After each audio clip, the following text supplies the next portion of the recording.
Hey, what's up? This is Chosen, and this video is going to be covering the 10 legendaries that I think need a priority in terms of rebalancing. Like, if I were asked, which 10 legendaries do you think need a rework and what would you suggest? That's what this video is designed to be. Now, one thing I do want to point out is when I was kind of taking my notes and preparing for this video, there's about 15 to 20 legendary champions that I want to put on this list. So this is just gonna be 10 of them. It was tough to narrow it down to the 10 that I would kind of focus on first, but there are about 5 to 10 more that I think are worthy of kind of being on the rework priority list. And this is gonna cover the top 10, in my opinion, that are the worst and need a rework. So let's get into it. Alright, so as we actually dive into these 10 champions, I do want to point out that they're not going to be in a specific order. It's not going to be like 1 through 10. I'm just going to go through the 10 champions I've picked in terms of needing a rework and go over them. And also, I'm going to try to keep their original concept as a character. Like, I don't want to turn a single target damage dealer into this mass AoE speed farmer, you know, campaign clearer, and I don't want to completely change their concept. We want to stay true to their original design while buffing them and making them a little bit more viable, so keep that in mind. So the first one is going to be Warchief. This guy is pretty notorious for being kind of a crappy legendary, so he would definitely be on the list if you were going to pick 10 legendaries that need to be reworked. And I think there's a way we can do this and make him viable and kind of use it as an opportunity to create a cool mechanic that we don't really see in the game. We'll hold true to the concept of him placing provoke and kind of being a single target based on defense, consistent provoker. Literally the only thing that I would change about Warchief is I would add a sentence to his passive that says 75% chance to place a counterattack buff on any ally hit by a critical hit. So this is a mechanic we don't really see in the game, and it kind of goes along with his defense capabilities and kind of defending the team and reflecting damage. When an ally is hit by a critical hit, 75% chance to place a counterattack buff on them. I think 100% would be a little bit too strong, so I would start there, 75% chance to place a counterattack on any ally hit by a critical hit, and that would make Warchief a lot of fun to kind of build up and play around with and test without changing him too much. The next one I want to talk about is Baron. Now, Baron can do some decent damage, but I think in terms of being a Void Legendary and which are extremely tough to get, Void Legendaries need to be very good. So I really wouldn't change that much about Baron. What I would do is on the A1, all I would do is add ignores 75% of defense. So make this thing hit pretty hard, ignore some defense, because a lot of the utility is based on causing it to proc an AoE effect. So let's make it ignore defense, make that procking of the AoE a little bit more consistent. And then his unlocking of Sky Piercer, a lot of people who have him complain it's just not consistent enough, so I would buff that up to a 20% chance instead of a 10% chance on the A1. And then the A2, we don't need to change a whole lot about it. Again, I would just make this a little bit more consistent. Instead of a 20% chance, I would bump it up to 30. And then for the A3, again, so the theme here of the A2 is to place a decreased defense buff that's guaranteed. So I would add the A3 to place a 25% weaken that is guaranteed. It's only a single target debuff, so, and it's guaranteed. So I think that would give him a lot of utility in terms of debuffing a single target and would kind of stay consistent with his kit. And then for the Sky Piercer damage, the only thing I would change is add unkillable to that list. So it would be attacks all enemies, deals pure damage, ignoring shield, block damage, and unkillable buffs. I think those changes would bring Sky Piercer into a good ability kind of for farming the arena, and bring Baron more into line in terms of being a good damage dealing Void Legendary without breaking him. Alrighty, next up is going to be Elderstar from the Barbarians. Now, Elderstar has a lot going on in his kit and a lot of things that are kind of interesting to make him a cool champion. I just want to bring a little bit more consistent value out of him to get him a little bit more play. And what I would do is I would change the A1. We don't want an A1 that places 30% speed on the entire team. That would be a little bit too broken. So we're going to leave that alone. And then all we're going to change is place a 30% increased crit rate buff on all allies if critical. So basically, if his A1 crits, it's going to place a 30% increased speed on him and a 30% increased crit rate on the whole team. And then I would nerf the passive a little bit to be 10% instead of 15, but I would make it all allies instead of just him, and I would add bosses to it. So I would change his passive to read, all allies receive 10% less damage from legendary champions and bosses. So I would nerf the percentage a little bit, but make it ally-wide and a little bit more consistent while changing the A1 to kind of make the whole team crit a little bit more often. I think those couple little changes would make him just a little bit better and kind of make him a little bit more worth investing in. Next up is Gerptuk Mossbeard, who was part of a fusion event that went on about 6 to 8 weeks ago in Raid, and I love the concept and the artwork, the aesthetic. I love everything about the champion. They just didn't make the kit synergize how it should, so it really diminishes his value as a champion.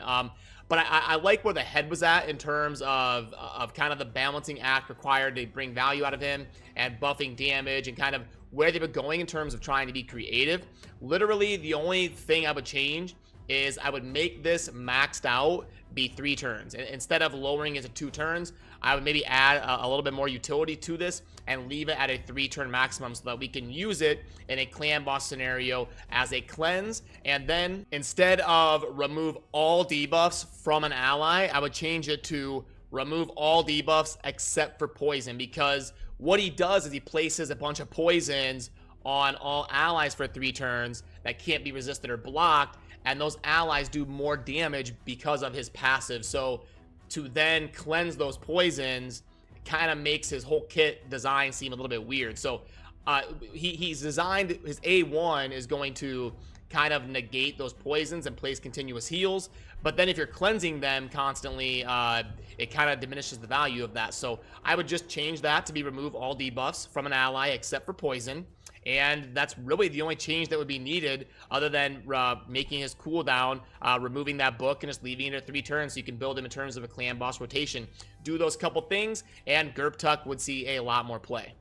And then next up is Bellinor. Now, similar to Baron, Bellinor is a Void legendary, and Void legendaries really should be very good. I don't think Bellinor is quite good enough to justify his rarity in the game. So in terms of the A1, I mean, it's okay. I would just make it a triple hitter. So attack one enemy 3 times, and then it would be okay in terms of an A1. The A2 really isn't that bad. It places the big version of decreased defense and the big version of weaken, and attacks them. I would just make the place 60% increased defense on this champion. Make it all allies. Places a 60% increased defense buff on all allies for 2 turns if this attack kills an enemy. That would make him a lot more consistent in dungeons and faction wars. And then for the overkill ability, I wanted to keep the heal in terms of if target is killed, because the ability is literally called overkill. So I would just make it a little bit more consistent. I would hold up the theme of the triple hitter. I would make it attack 1 enemy 3 times and then heal all allies to any surplus damage if the target is killed, just to give him a little bit more team utility and more multi-hitting capabilities to kind of bring him into line. His effect with Zavia is pretty cool, and ally crit rate in all battles, you might as well bump this up to 30 or something, but again, not a huge deal. I would just focus mainly on the reworks on the A1, the A2, and the A3. Next up is Asteroth, a legendary from the Dark Elves, and not a whole lot to change here. The A1 is very cool in terms of filling turn meters by up to 30% if it's critical, so I do love that. Really, the only thing I think that needs to happen on Asteroth to make her see more play is just lower the cooldown of this from maxed out at 4 to 3 and lower this from being maxed out at 5 to 4. So if this was a 3-turn cooldown and this was a 4-turn cooldown, I think she would see a lot more play, because the A1 really is pretty cool, and she's got a 28% ally speed in the arena, which is not bad. She's got a base speed of 102 and some stats to go along with it. I think if they just helped her out with the cooldowns, she would see a lot more play, and I guess the passive could use a little bit more love as well. So I would just remove the passive effect if we're already lowering her cooldown, and then I would change this to heals by 50% of max HP when used on a boss. Instead of exchanging HP levels, when used on a boss, heals by 50% of max HP, and that would be a lot more of a consistent passive, and then her cooldowns being lowered a little bit would bring her a lot more into line in terms of having consistent value. Now we get to Skull Lord Varg, and this guy was also a fusion and is kind of a meme design in terms of working with reviving Skull Sworns, and the whole fusion was kind of a meme because it was like fusing 16 Skull Sworns into Skull Lord Varg, and then the Skull Sworn even looks like a baby Skull Lord Varg. So if you go to Skull Sworn, you can see here what he looks like. He's kind of like the baby mini version, and then you get the big alpha version of the Skull Lord Varg right here, looking like the bigger Skull Sworn. So I would hold true to that design.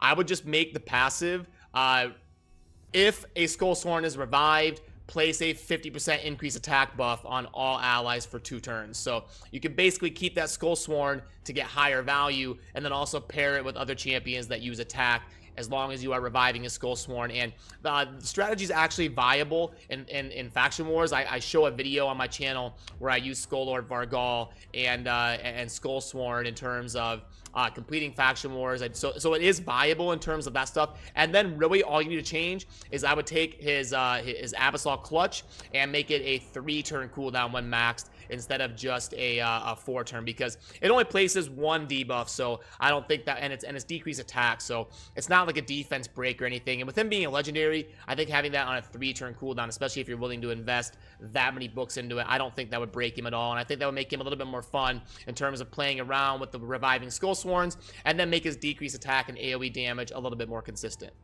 And now we get to Grohawk the Bloodied. So for the A1, not a whole lot to change. I would just make it attack 3 times at random, and then place the decreased speed for 2 turns. I think that would be a pretty good A1 at that point. And then the A2, I would just make this, fill this champion's turn meter by 20% for each critical hit. I don't really like those qualifiers like that in terms of needing a specific debuff on there. I would just make it fill the champion's turn meter by 20% for each critical hit. And since it'll be a little bit more consistent, you might want to pop that down to like 15% for each critical hit.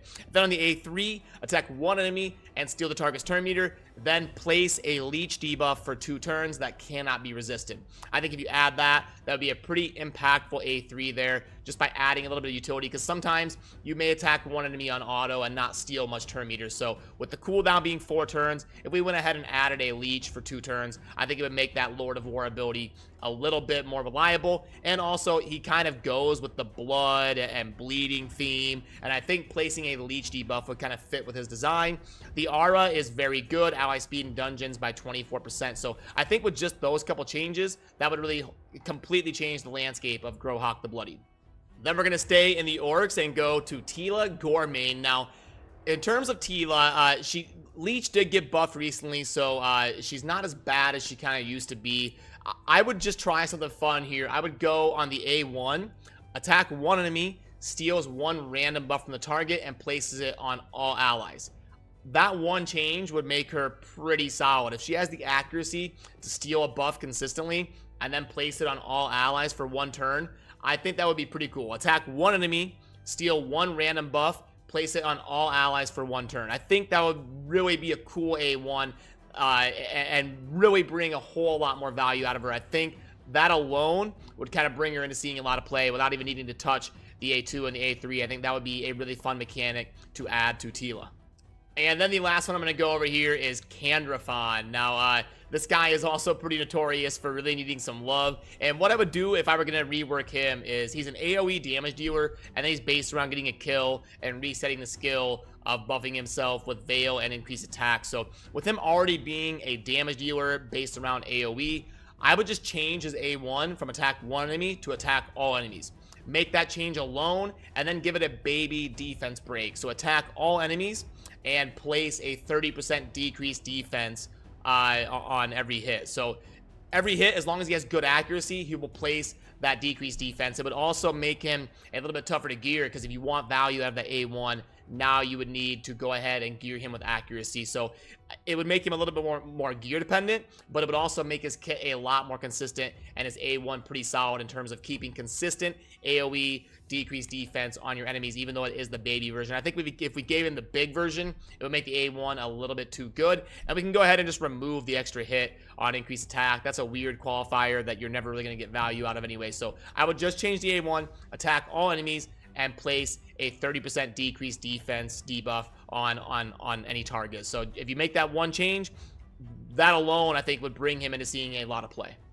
All right, that's going to do it for this video. I had a lot of fun doing this, kind of going through and picking which 10 legendaries I would kind of choose to rebalance. There's a lot of other ones that I would have liked to go over. There's another 5 to 10 that I think were deserving to be on this list. Like I said in the beginning, you know, champions like Richtof and, you know, things like that, but at least Richtof has the AoE A1 and some poison spreading, so I didn't quite put him on there, but he's very close. He would have been at like 11 or 12. So there was a lot of kind of situations like that where there's someone I wanted to put on the list, and definitely let me know, you know, if you think somebody should have been on here or somebody that was on here that shouldn't have been in terms of being one of the 10 legendaries that really need a rework. And again, they were Warchief, Baron, Elderstar, Gerptuk, Bellinor, Asteroth, Skull-Lord, Grohawk, Tila, and Kandra Thawne. So I had a lot of fun kind of going through and thinking how I would change them and rebalance them. So let me know if you agree or disagree. I always enjoy hearing your guys' input. So yeah, as always, thank you for watching. Have a good rest of your day.